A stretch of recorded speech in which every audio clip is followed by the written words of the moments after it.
चलिए पहला क्वेश्चन देख लेते हैं कि हम 4 टू 20 मिली एम्पियर सिग्नल को ही प्रेफर क्यों करते हैं, 0 टू 20 मिली एम्पियर सिग्नल को प्रेफर क्यों नहीं करते। देखिए दोस्तों, 4 टू 20 मिली एम्पियर सिग्नल में 4 मिली एम्पियर को लाइव जीरो कहा जाता है। और अगर हम 0 to 20 milli ampere signal use कर रहे हैं ना, तो अगर सिग्नल 0 मिली एम्पियर आ रहा है तो ये पहचानना मुश्किल हो जाता है कि प्रोसेस वैल्यू 0 है, या केबल कहीं से कट हो गया है, या कहीं ओपन सर्किट फॉल्ट हो गया है। इसलिए हम 4 टू 20 मिली एम्पियर सिग्नल का यूज करते हैं क्योंकि उसमें फॉल्ट डिटेक्शन आसान होता है। बहुत बढ़िया क्वेश्चन है। प्रेशर ट्रांसमीटर की रेंज है 0 टू 10 बार, तो उसका आउटपुट 5 बार पे कितना होगा। अब प्रेशर ट्रांसमीटर की जगह हम कोई सा भी ट्रांसमीटर ले सकते हैं, temperature transmitter, flow transmitter, level transmitter. तो यहाँ से आपको ये समझ में आ जाएगा कि अगर कोई रेंज है और उसका आउटपुट किसी मिली एम्पियर पे पूछा जा रहा है तो वो हम कैसे निकालेंगे। अब देखो यहाँ पे समझो, 5 बार रेंज का 50% है, क्योंकि रेंज कितनी थी, 0 टू 10 बार, यही थी रेंज। 5 बार क्या हो गया, रेंज का 50% हो गया। तो आउटपुट का फॉर्मूला क्या होगा, 4, क्योंकि हम 4 टू 20 मिली एम्पियर यूज कर रहे हैं, प्लस 50%, ठीक, क्योंकि रेंज का ये 50% है, इंटू 16। अभी 16 भी समझेंगे कहाँ से आया है, तो 4 प्लस 8 मतलब 12 मिली एम्पियर। अब यहाँ से समझो, 4 टू 20 मिली एम्पियर में 0% मतलब 0 बार पर कितना मिलेगा, 4 मिली एम्पियर, और 100% मतलब 10 बार पर कितना मिलेगा, 20 मिली एम्पियर। तो टोटल स्पेन कितना हो गया, 20 और 4 के बीच का स्पेन कितना हो गया, 20 माइनस 4 मतलब 16 मिली एम्पियर। तो 5 बार क्या है, 50%, ठीक, अभी हमने पहले भी देखा था। तो इसलिए हम क्या करेंगे, 50% इंटू 16, तो ये क्या हो गया, 8 मिली एम्पियर। तो 5 बार पर आउटपुट हो गया 12 मिली एम्पियर, ठीक। यहाँ पर 8 मिली एम्पियर ये हो गया, 4 हमने और जोड़ दिया तो ये हो गया 12 मिली एम्पियर, ठीक। तो इस तरह से आप किसी भी रेंज के लिए पता कर सकते हैं। देखो ये तो बहुत ही बढ़िया क्वेश्चन है कि एक्यूरेसी और प्रेसिजन में क्या डिफरेंस होता है। बहुत ही छोटा सा डिफरेंस होता है और उसको बताने में बहुत सारे इंजीनियर्स भी बहुत गलत आंसर दे देते हैं, बहुत एक्सपीरियंस लोग भी बहुत गलत आंसर दे देते हैं कि भाई इन दोनों में क्या डिफरेंस होता है। तो चलिए इसको देखते हैं। देखो ध्यान से समझना, एक्यूरेसी का मतलब होता है एक्चुअल वैल्यू के कितना करीब है मेजरमेंट। जैसे 0 टू 10 बार की अगर हम बात करें और हमारा ट्रांसमीटर 9.9 बार दिखा रहा है, तो ये इसके कितना करीब है भाई, 0.1 का डिफरेंस रह गया, तो ये इतना करीब है, मतलब कितना करीब है ये दिखाएगी आपकी एक्यूरेसी। या 9.99 बार अगर ये दिखा रहा है तो ये होगी इसकी एक्यूरेसी, ठीक है। अब समझते हैं प्रेसिजन। प्रेसिजन का मतलब होता है कि बार बार मेजरमेंट पर कितनी कंसिस्टेंसी है। जैसे कि 10 बार नापने के लिए हमने उसको यूज किया हुआ है, ठीक है, 0 टू 10 बार के लिए। तो 10 बार पर या 5 बार पर जो आ रहा है तो बार बार कितनी रीडिंग दे रहा है। कहीं ऐसा तो नहीं है कि 5 बार मान लीजिए उसका प्रेशर चल रहा है और वो कभी तो दे रहा है उसको 4.98 बार, अगली बार उस उतनी रीडिंग पर वो दे रहा है 4.9 बार, ठीक। तो ये कहलाता है प्रेसिजन। मतलब वो लगातार इस रीडिंग पर कितनी बार टिक रहा है, कितनी बार कंसिस्टेंसी आ रही है उसकी। प्रेसिजन का मतलब होगा मेजरमेंट पर कितनी बार कंसिस्टेंसी होती है। अब इसको ध्यान से देखना, इंस्ट्रूमेंट प्रेसाइज हो सकता है लेकिन एक्यूरेट नहीं, ठीक। जरूरी नहीं है कि प्रेसाइज इंस्ट्रूमेंट एक्यूरेट भी हो, और एक्यूरेट इंस्ट्रूमेंट प्रेसाइज हो ये भी जरूरी नहीं है, ठीक है। अब देखो बहुत बढ़िया क्वेश्चन है। कंट्रोल वाल्व तो हम कंट्रोल करने के लिए यूज करते हैं किसी भी पैरामीटर को, तो उसमें पोजिशनर का क्या काम है। कंट्रोल वाल्व जब हम यूज कर ही रहे हैं किसी भी पैरामीटर को कंट्रोल करने के लिए, तो हमें पोजिशनर की जरूरत क्यों पड़ी। तो चलिए इसको समझते हैं। अब देखो पोजिशनर क्या होता है। पोजिशनर वाल्व स्टेम की पोजीशन को इनपुट सिग्नल के अकॉर्डिंग एक्यूरेट बनाता है। वाल्व स्टेम की पोजीशन का मतलब ये हो गया, जब ये कंट्रोल वाल्व ऊपर नीचे मूव कर रहा है, ऊपर ये नीचे मूव कर रहा है, तो ये पोजिशनर ये लगा हुआ है लाइन, ठीक है, कंट्रोल वाल्व के साथ में। पोजिशनर का काम ये होगा कि सिग्नल के अकॉर्डिंग उसको करेक्ट पोजीशन पर लेकर आए, ठीक है। जैसे मान लीजिए 4 टू 20 मिली एम्पियर सिग्नल हमने दिया, ठीक है। तो अब इस 4 टू 20 मिली एम्पियर सिग्नल में मान लीजिए 12 मिली एम्पियर सिग्नल आ रहा है, तो अब ये पोजिशनर का काम बन जाता है, इसका काम बन जाता है कि इसको ये 50% पर लेकर आए, ठीक है। अब देखो ये फ्रिक्शन, लोड वेरिएशन और एयर प्रेशर चेंजेस का इफेक्ट कम करता है। दूसरा इसका सबसे बड़ा एडवांटेज ये होता है कि ये इन सब इफेक्ट को कम करता है। अब देखो दोस्तों, न्यूमेटिक कंट्रोल वाल्व वो होता है जो एयर प्रेशर से चलता है। अब अगर आपसे यही क्वेश्चन पूछ लिया जाए कि अगर न्यूमेटिक प्रेशर ही या न्यूमेटिक एयर ही फेल हो जाए तो कंट्रोल वाल्व कैसे चलेगा, या कंट्रोल वाल्व का क्या होगा, ठीक है, तो आइए इसको समझते हैं। दोस्तों इंस्ट्रूमेंट सप्लाई फेल होने पर वाल्व कैसे बिहेव करेगा, ये डिपेंड करेगा वाल्व एक्शन पर। अगर फेल ओपन वाल्व है तो वो पूरी तरह से ओपन हो जाएगा, ठीक है, और अगर वो फेल क्लोज वाल्व है तो वो पूरी तरह से क्लोज हो जाएगा। फेल ओपन वाल्व में अगर इंस्ट्रूमेंट एयर एकदम से चली जाए या किसी वजह से एयर सप्लाई बंद हो जाए तो वाल्व पूरी तरह से ओपन हो जाएगा, ठीक है, और फेल क्लोज वाल्व में वाल्व पूरी तरह से क्लोज हो जाएगा। अब एक पोजीशन और होती है इन दोनों के अलावा, फेल लास्ट वाल्व।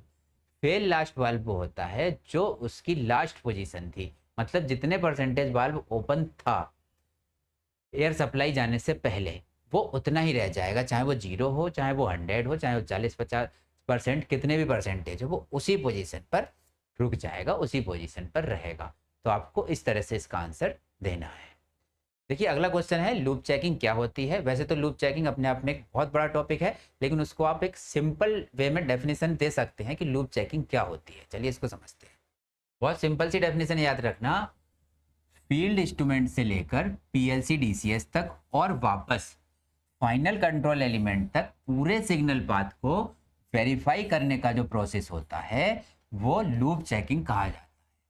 मतलब फील्ड इंस्ट्रूमेंट कुछ लगा हुआ है, मान लीजिए ट्रांसमीटर लगा हुआ है या कोई और इंस्ट्रूमेंट लगा हुआ है, तो वहां से लेके पीएलसी डीसीएस तक और पीएलसी डीसीएस से लेके फाइनल कंट्रोल एलिमेंट तक, फाइनल कंट्रोल एलिमेंट अपना कंट्रोल वाल्व, ठीक, तो वहां तक पूरा जो ये सिग्नल पाथ है यहाँ से लेके कहाँ तक कैसे कैसे गया उसको वेरीफाई करना ही लूप चेकिंग कहलाता है। मतलब एक पूरे लूप को चेक करना लूप चेकिंग कहलाता है। चलो भाई अब एक बहुत बढ़िया क्वेश्चन लेते हैं कि हार्ट और 4 to 20 मिली एम्पियर कम्युनिकेशन में क्या डिफरेंस होता है। बहुत छोटा सा डिफरेंस होता है और बहुत सारे लोग इसको नहीं बता पाते हैं। चलिए इसको देख लेते हैं। आइए पहले 4 to 20 मिली एम्पियर कम्युनिकेशन को समझ लेते हैं। तो मान लीजिए कोई फील्ड इंस्ट्रूमेंट लगा हुआ है, तो 4 to 20 मिली एम्पियर कम्युनिकेशन में क्या होता है, 4 to 20 मिली एम्पियर केवल एनालॉग प्रोसेस वैल्यू भेजता है। तो जो इसकी वैल्यू इस समय चल रही होगी, मान लीजिए हमने 0 to 10 बार यूज किया, तो जो प्रोसेस में वैल्यू चल रही होगी 0 से 10 बार के बीच में, वो 4 to 20 मिली एम्पियर सिग्नल के फॉर्म में पहुंच जाएगी। ये तो काम हो गया 4 to 20 मिली एम्पियर कम्युनिकेशन, ठीक। अब हम देखते हैं हार्ट कम्युनिकेशन का। हार्ट कम्युनिकेशन इसमें क्या एक्स्ट्रा ऐड कर देता है, बहुत ध्यान से समझना, बहुत सारे लोग इसी में गलती कर जाते हैं और यहीं फंस जाते हैं फिर इंटरव्यू में। HART communication 4 to 20 milli ampere signal के साथ में एक डिजिटल सिग्नल भी साथ में भेज देता है, जिसको हम हार्ट डिजिटल सिग्नल भी बोल देते हैं। अब 4 to 20 मिली एम्पियर तो ये जा ही रहा था भाई, ये तो जा ही रहा है कि कितनी वैल्यू चल रही है, इसके अलावा उसके ऊपर एक डिजिटल सिग्नल भी ये भेज देता है, ठीक है। डिजिटल कम्युनिकेशन भी इसके अलावा प्रोवाइड करता है, जिससे क्या होता है कॉन्फ़िगरेशन, डायग्नोस्टिक और इसके एडिशनल पैरामीटर्स को भी हम पढ़ सकते हैं। अब अगर ये केवल 4 to 20 मिली एम्पियर होगा तो जितनी वैल्यू है उस हिसाब से दे देगा। कभी फ्यूचर में इसकी ज़रूरत पड़ी कि भाई हमें इसका कैलिब्रेशन करना है, तो ये पॉसिबल होगा हार्ट कम्युनिकेशन के साथ, ठीक है। हार्ट कम्युनिकेटर लगा के जब हम कैलिब्रेशन कर लेते हैं वो तभी कर पाते हैं जब हार्ट कम्युनिकेशन होता है, ठीक है। इससे उसके और सारे पैरामीटर्स भी हम आसानी से पढ़ लेते हैं कि रेंज कितनी है और बाकी चीज़ें भी हम देख लेते हैं। अगले क्वेश्चन पे चलते हैं, इंटरलॉक क्या होता है। बहुत सिंपल सी डेफिनेशन समझेंगे, इधर उधर घुमाने की कोई ज़रूरत नहीं है। देखो इंटरलॉक एक सेफ्टी लॉजिक होता है, ठीक, या इंटरलॉक एक ऐसा सेफ्टी लॉजिक है जो किसी कंडीशन के पूरा ना होने पर, ध्यान से देखना, किसी कंडीशन के पूरा ना होने पर इक्विपमेंट को स्टार्ट होने से रोक देता है या ट्रिप कर देता है, ठीक है। तो ये होता है इंटरलॉक। जैसे कि मान लीजिए हम प्रेशर के साथ में इंटरलॉक दे दें कि इतने प्रेशर पर मोटर ऑफ हो जानी चाहिए, ठीक, या इतना प्रेशर ना पहुंचे तो मोटर ऑफ हो जानी चाहिए। तो ये इस तरह का एक इंटरलॉक होता है, ये एक सेफ्टी लॉजिक होता है, ठीक है। चलिए एक बहुत कॉमन क्वेश्चन डिस्कस कर लेते हैं कि पीएलसी और डीसीएस में क्या डिफरेंस होता है।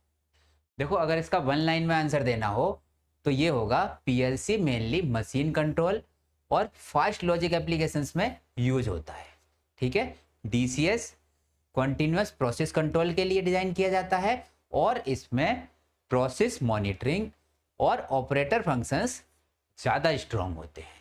तो डीसीएस जो है प्रोसेस मॉनिटरिंग के लिए ज़्यादा यूज किया जाता है और इसमें कुछ फंक्शंस ज़्यादा स्ट्रॉन्ग होते हैं। आइए नेक्स्ट क्वेश्चन देख लेते हैं।